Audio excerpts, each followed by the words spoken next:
Kaibigan, para kanino ang puso mo? Kayo na lamang, Brother Roy, napakagandang talata ang ating nakikita ngayon na mabasa natin sa 1 John 2, verse 14 to 15.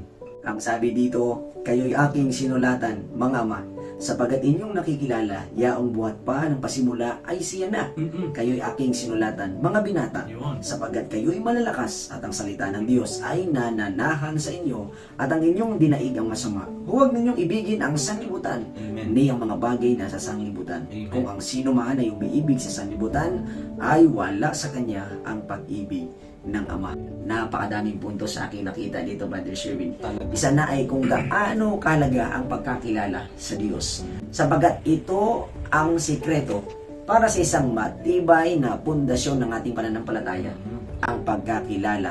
Hindi lang basta pagkakilala, Brother Sherwin. Hindi.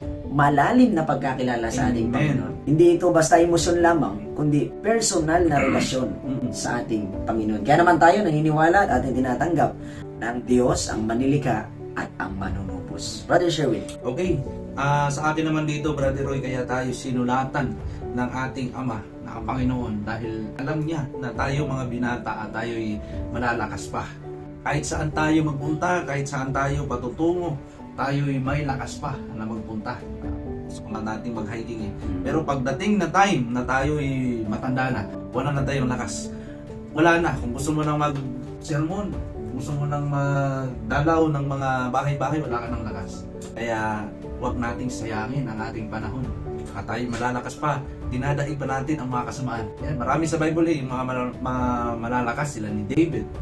Daig-daig na nila yung mga kasamaan, sila ni Joshua, si Daniel. Yun, maraming mga ehemplo, halimbawa sa Bible. Kagaya sa atin ngayon, sila ni Shadrach, Meshach, Abednego. Malalakas sila, kaya dinadaig nila yung mga masasama.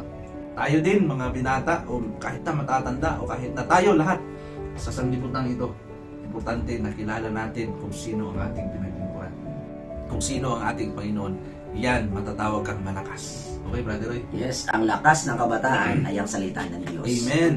Nagiging mas malakas tayo kapag ang Biblia hindi lamang natin binabasa, kundi ating isina sa buhay. Amen. Sapagat ang salita ng Diyos, ito ang sandata natin.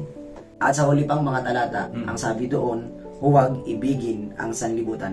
Sapagat ang sanlibutan, ito ay sistemang hiwalay sa Diyos, makamundo, makasarili, makasalanan. Hindi ibig sabihin na hindi dapat natin mahalin ng tao, kundi hindi dapat natin yakapin ang maling prinsipyo Sa nito. sanlibutan. Yes. Sabagat ang pag-ibig sa mundo, ito yung unti-unti na magiging dahilan para pahinain ang ating pag-ibig sa Panginoon. Sapagat hindi pwedeng hati ang puso, Hindi. You cannot serve two masters. Diyos o ang mundo. Yun.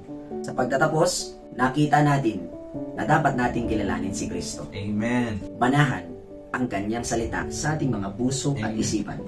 Magtagumpay laban sa masama at huwag mahalin ang sistema ng mundo. Kaya ang tanong ay hindi kung gaano tayo kalakas, kundi para kanino ang puso mo.